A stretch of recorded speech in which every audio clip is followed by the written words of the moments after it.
Nós estamos diante de uma realidade, de um julgamento, e vale a pena lembrar que Jesus estava pela segunda vez diante de Pilatos. É o segundo momento que ele está diante desse governador romano. Vale a pena lembrar que Jesus, há uma semana desse fato, estava sendo ovacionado por uma multidão, e muitos dessa multidão, que com ramos o recebia em Jerusalém, declarando que ele era rei, estavam agora gritando em alto bom som, como nós vimos: crucifica-o, crucifica-o. Então nós estamos diante da realidade de um Cristo que foi ovacionado por uma multidão uma semana antes, com ramos, sendo declarado rei. Mas uma semana depois, essa mesma multidão estava condenando Jesus à morte. Nós estamos numa série de mensagens que o tema é: o que farei com Jesus, o chamado Cristo? O que farei? E por que nós estamos fazendo essa pergunta? Porque a vida, ela é feita de decisões. Algumas decisões são simples, o que nós vamos vestir, o que nós vamos comer. Outras decisões são profundas, com quem eu vou casar, qual o caminho que eu vou tomar, qual vai ser a minha profissão. Mas há uma decisão que é mais importante do que todas, que é a decisão em relação à minha espiritualidade. E não tem como falar de uma decisão em relação à espiritualidade sem pensar na pergunta: o que eu estou fazendo com Jesus? Esse Cristo, ele foi julgado 7 vezes até a cruz. Nós tivemos o julgamento de Anás, um sumo sacerdote, depois de Caifás, também um sumo sacerdote da época. Nós tivemos Jesus diante do Sinédrio, diante de Pilatos. Pilatos envia Jesus para Herodes quando fica sabendo que ele era galileu. Herodes estava em Jerusalém, mas quando Jesus chega diante de Herodes e fica mudo, Herodes envia para Pilatos de novo. E nós estamos diante do segundo julgamento de Jesus frente a Pilatos.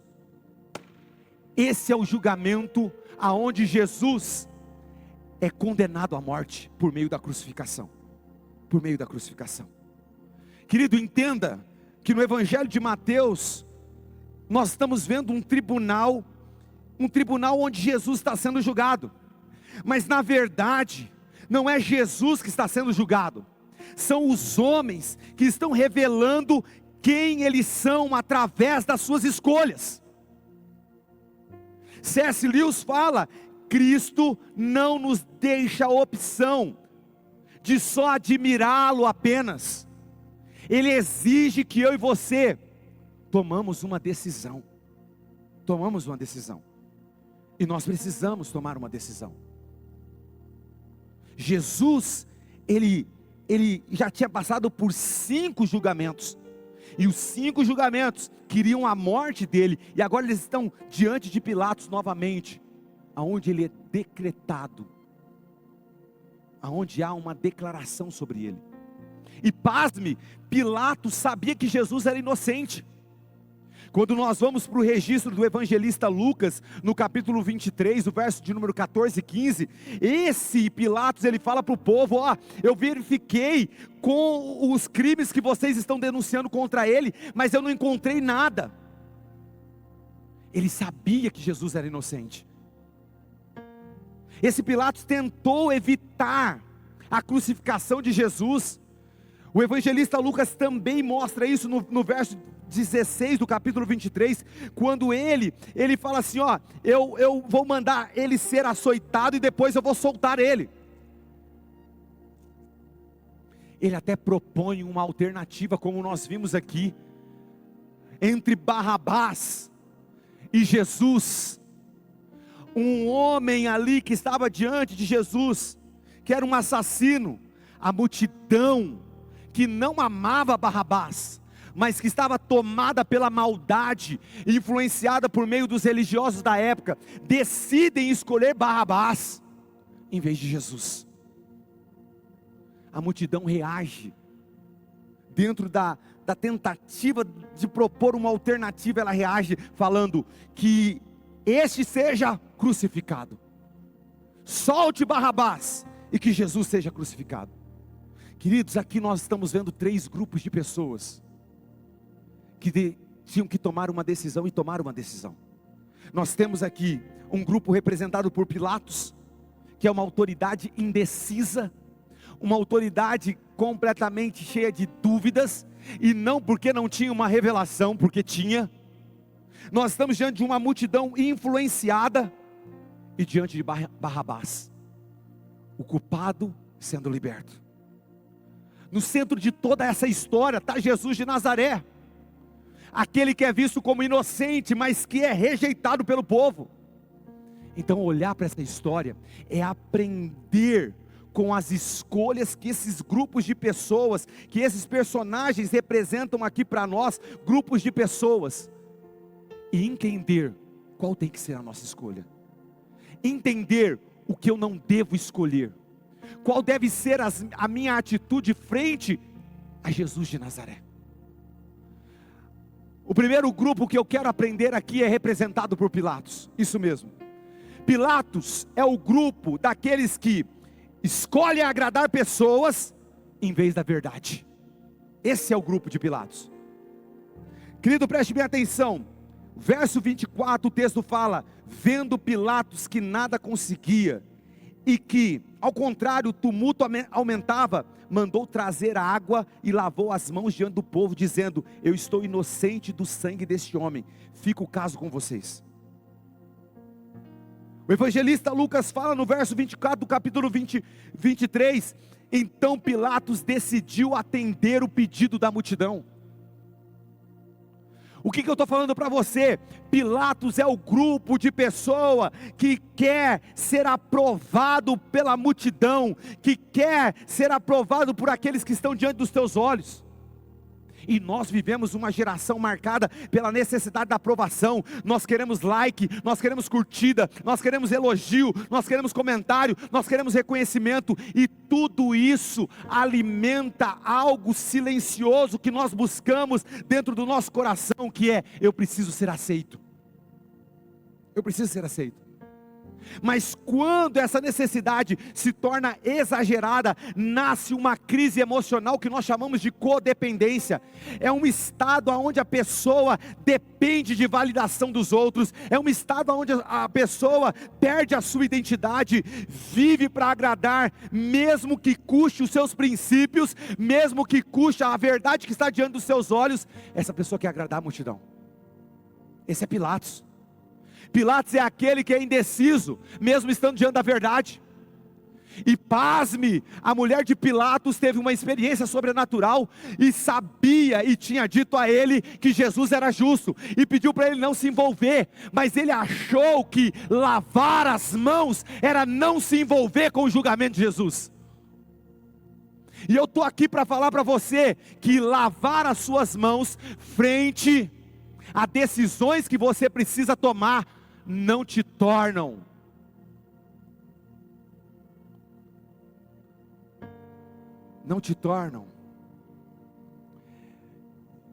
indiferente daquilo que você precisa fazer. Você precisa entender isso. Peço para alguém subir lá nos juniores e pedir para eles ir lá para o estacionamento, que já foi dada essa orientação. Então nós precisamos entender essa verdade espiritual. Sabe, não tem como lavar as mãos diante de uma decisão que nós precisamos tomar. E decisões espirituais, querido, não espere uma multidão maligna, não espere uma multidão influenciada por pessoas religiosas que queriam de todas as formas condenar Jesus. Não espere de uma multidão invejosa, sabe, sair uma decisão assertiva na espiritualidade. Não espere, não espere. A Bíblia, ela confronta esse tipo de comportamento, de você querer como que eu posso dizer, você querer, sabe, se negar por causa do outro. A Bíblia confronta isso. A Bíblia confronta claramente essa realidade. Você não pode negar a sua identidade. Deixa eu te falar, Pilatos é governador de Roma. Pilatos ele tem o poder de declarar morte ou vida. Pilatos tinha autoridade, mas mesmo tendo autoridade, ele se dobrou diante da multidão que clamava. Tem muita gente que tem identidade, tem autoridade, tem muita gente que tem poder, mas se dobra diante de uma multidão, por uma aceitação, por medo da rejeição. O apóstolo Paulo em Gálatas, capítulo de número 1, verso de número 10, ele diz o seguinte: porventura procuro eu agora o favor dos homens ou o favor de Deus? O que você está procurando? Você está procurando o favor dos homens ou o favor de Deus? Porque Pilatos sabia que Jesus era inocente, mas ele tentou negociar com a verdade.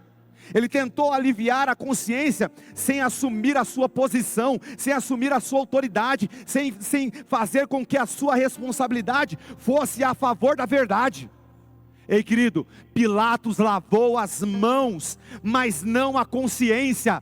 Para de ficar lavando as mãos e carregando na sua consciência um peso, aonde o Espírito Santo fica te tomando e falando o tempo todo. Para com isso. Não adianta você lavar as mãos, se a sua consciência te condena.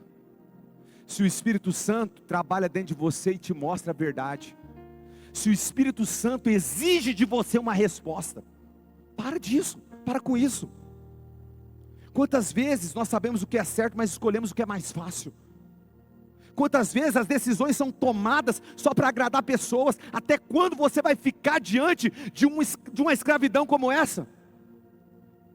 O escritor de Provérbios, no capítulo 29, verso número 25, ele fala: o temor do homem arma laços para ele. Tudo que você teme arma laços para você. E a tentativa de agradar pessoas sempre se torna uma prisão emocional. Querido, nós estamos diante do governador do Império Romano, representante de Roma, um dos maiores impérios que já existiu, com poder, mas ele temia a multidão. Você consegue medir suas decisões e perceber se você está tomando decisões a partir da reação do outro? Você consegue olhar para a sua vida e perceber se você está evitando conflito, sabe, para não perder a aceitação, para não perder o controle? Ei, você tem silenciado a sua fé para não ser rejeitado? Deus está à procura de pessoas que se posicionam, independente do grito da multidão, independente do grito dos maus. Já diz Martin Luther King: eu não estou preocupado, sabe, com o grito dos maus, mas com o silêncio dos bons. Ei, Cristo não te chamou para ficar em silêncio a respeito da sua fé. Cristo não te chamou para você ficar com medo, para você disfarçar uma bondade. Cristo te chamou para você declarar a verdade do Evangelho, viver os princípios do reino, custe o que custar. Custe o que custar. Deixa eu te falar algo: quem não decide por Cristo já decidiu contra Ele. Se você acha na tua cabeça que não decidir por Cristo te torna neutro na jogada, te faz tranquilamente ter uma consciência livre, leve e solta, deixa eu te falar, não, porque toda pessoa que não decide por Cristo, já decidiu contra Ele. Não adianta você querer lavar as mãos, não adianta você querer ignorar a situação, se Cristo está mostrando a verdade, se Cristo está revelando a verdade. Olha o que Pilatos tem: ele tem ali a verdade diante dos olhos dele, ele tem a verdade verificada, e ele tem a verdade revelada. Ele negou as três verdades. As três verdades. Ele tinha verificado se Jesus tinha feito algo para ser condenado à morte. Ele está diante da verdade porque Jesus é o caminho, a verdade e a vida. E a mulher dele teve a revelação da verdade e informou ele. 3 verdades. Mas Pilatos, indeciso, quer lavar as mãos. E ele não entendia que ele estava decidindo contra Cristo. 2. O segundo grupo aqui é representado pela multidão.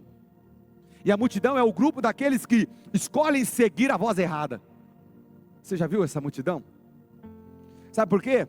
Mateus capítulo 27, o verso número 20 ao 22, que nós lemos, diz que os principais sacerdotes e anciãos persuadiam o povo para que pedisse Barrabás e condenasse Jesus à morte.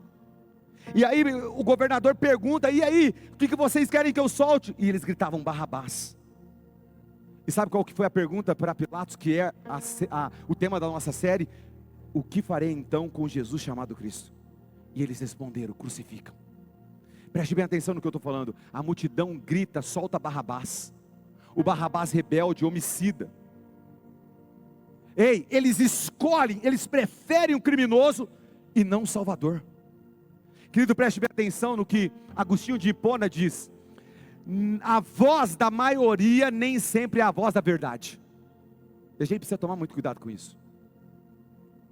Cuidado, porque a gente acha que a voz da maioria é a voz da verdade. Deixa eu te falar, nem sempre a voz da maioria é a voz da verdade. Hoje, a cultura aí desse mundo está gritando contra Cristo. Está gritando contra Cristo. Recentemente nós mudamos a Esther de escola. Sabe por que eu mudei? Saiu de um colégio particular para um colégio público. Sabe por quê? Porque todas as vezes eu tinha que desintoxicar a minha filha de 5 anos com o mundanismo que é injetado numa criança de 5 anos, pasmem, 5 anos. Músicas que estão completamente distantes dos princípios, e eu digo até racional, não digo nem espiritual, para não ser um negócio crentez, racional, músicas que sensualizam a criança. E nós estávamos na indecisão: tira ou não tira, é colégio particular, tira ou não tira, é colégio particular, e agora, vamos dar o melhor ensino.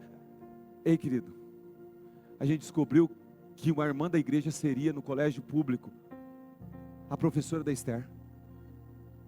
E aí eu falei assim para a Nayeli: entre formar alguém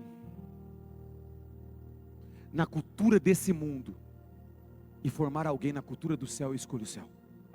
Porque na cultura desse mundo tudo vai acabar, tudo vai ter um fim, mas na cultura do céu é para a eternidade. Eternidade. Entenda o que eu estou falando para você. Hoje a cultura, ela grita contra Cristo. Há uma pressão social que molda as decisões espirituais. O mundo quer moldar as decisões espirituais, mas nós temos a clareza de que aquilo que nós decidimos por Cristo, nós decidimos, e isso é inabalável. Quer um exemplo? Jovens que estão negando a sua fé na faculdade, sabe, para não ser rejeitado. Pessoas que estão relativizando a verdade bíblica. E te digo mais, já falei em outros momentos na série, pessoas que estão relativizando até a verdade racional.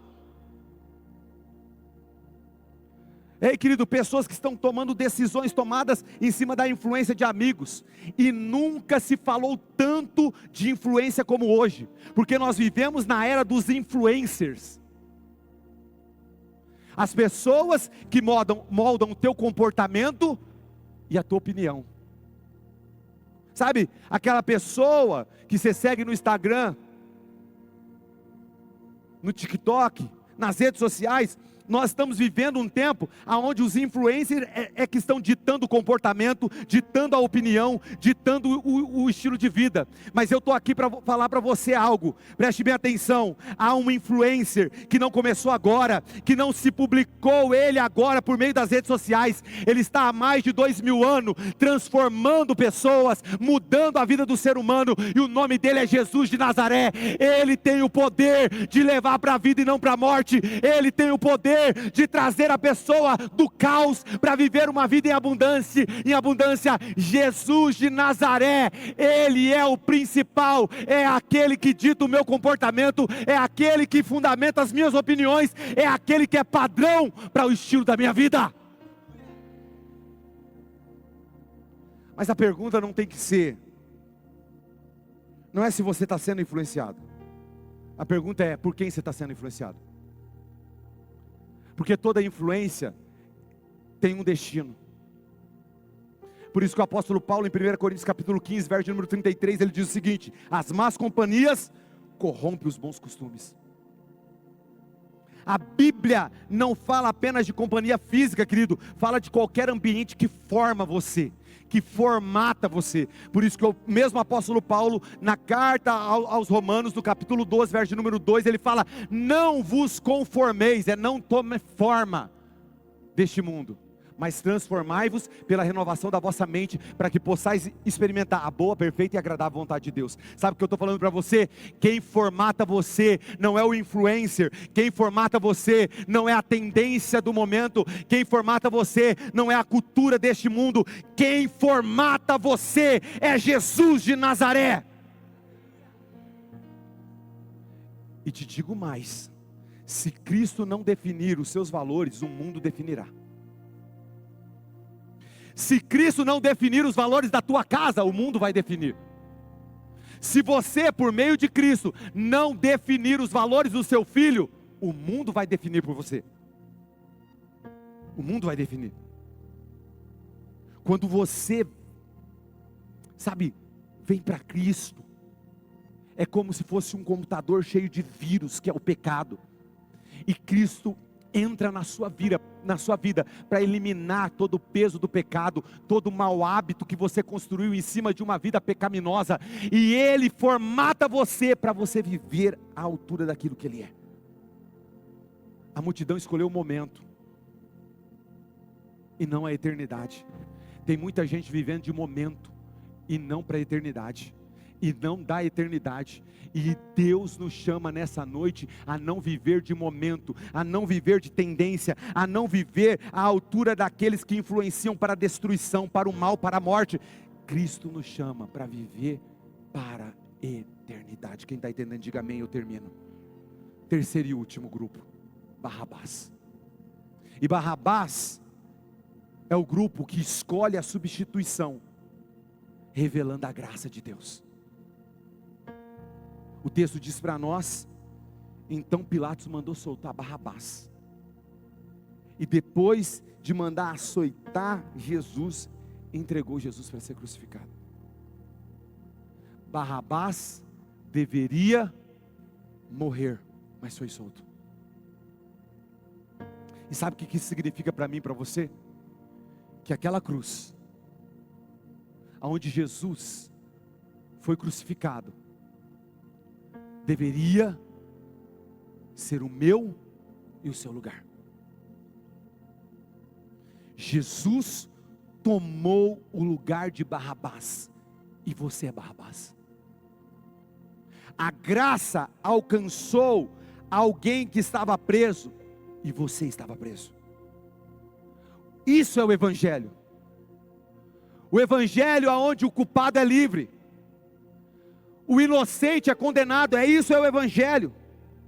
É o que o apóstolo Paulo diz em 2 Coríntios capítulo 5, verso número 21. Aquele que não conheceu o pecado, se fez pecado por nós.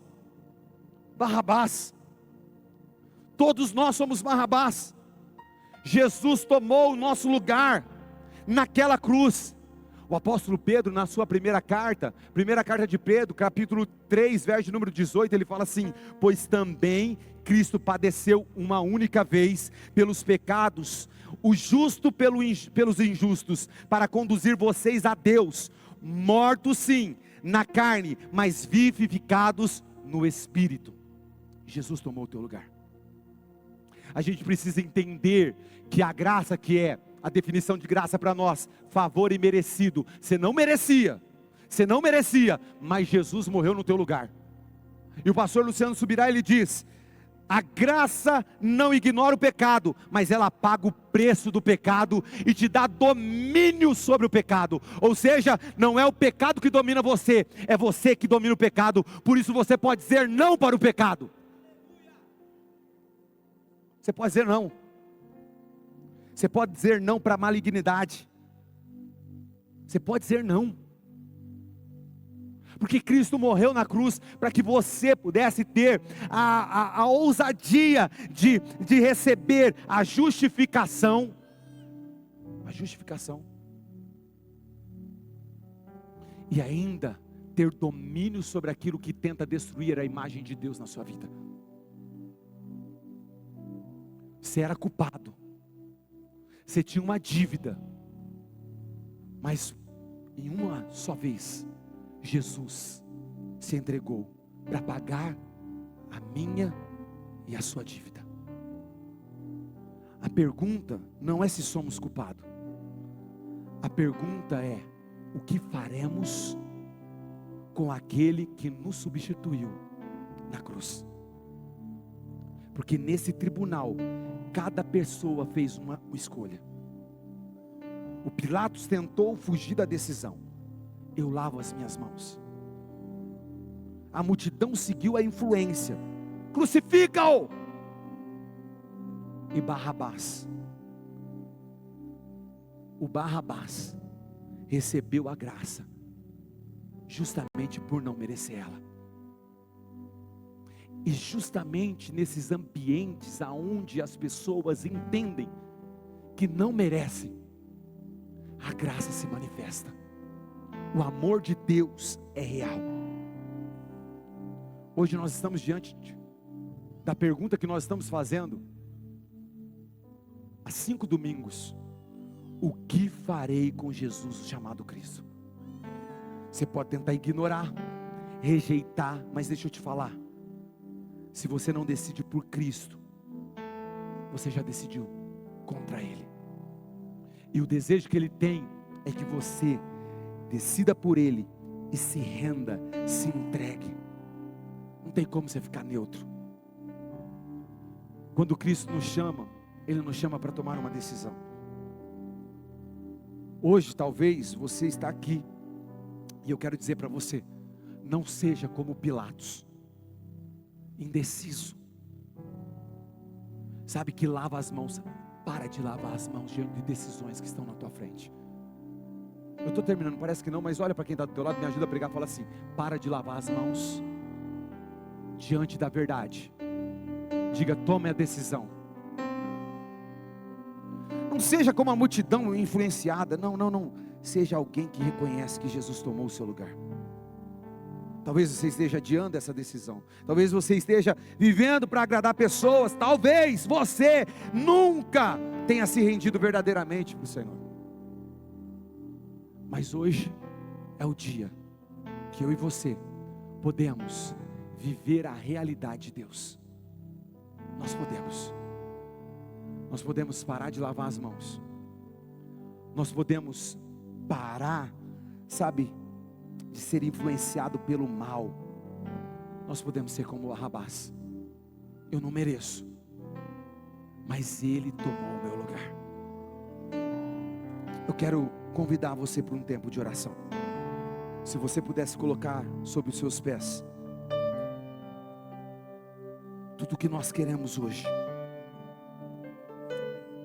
é Jesus no centro da nossa vida. Ele não nos deixa enganados. Nenhum homem deixou de ter a oportunidade de decidir por Cristo, sem que a revelação fosse dada a ele. Cristo se revela. Ninguém pode falar: eu não sabia. Ninguém. Cristo se revela. Cristo não te deixa enganado. A verdade sempre estará diante dos teus olhos, porque Ele é o caminho, Ele é a verdade, é a vida. Então eu quero que você feche os teus olhos e olhe para o teu coração nessa noite. Eu não vou fazer apelo.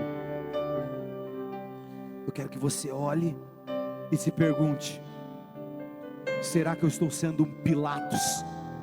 Será que eu estou lavando as minhas mãos? Será que eu estou diante da verdade lavando as minhas mãos, achando que eu estou tomando uma decisão e lançando a culpa sobre o outro? Será que eu estou transferindo o que eu deveria tomar de decisão? Será que eu estou deixando de lado a autoridade que foi me dada por causa da pressão de uma multidão, de um grito da malignidade? Não, não, não, não. Será que você está sendo influenciado por vozes como aquela multidão, que caminha você para a morte e não para a vida, que caminha você para a destruição? Ei, o que está entrando nos teus ouvidos? Quem está influenciando a sua vida? Quem está influenciando a sua vida? Ei, você precisa entender que a graça, ela quer te acolher, ela quer trazer você para perto, ela quer, sabe, mostrar para você o verdadeiro amor, que é o amor de Deus. A graça tem um nome, a graça é Jesus de Nazaré. E Jesus está aqui nessa noite falando para você: é hora de converter os seus caminhos, mudar a sua rota e viver a realidade de Deus. Com a mão no teu coração, eu peço para você fazer uma oração responsiva comigo. Essa será a nossa dedicação. Faça uma oração com a mão no coração, dizendo assim: Senhor Jesus, eu reconheço que muitas vezes eu tenho sido como Pilatos, fugindo de decisões, lavando as minhas mãos, ignorando a verdade que está diante dos meus olhos.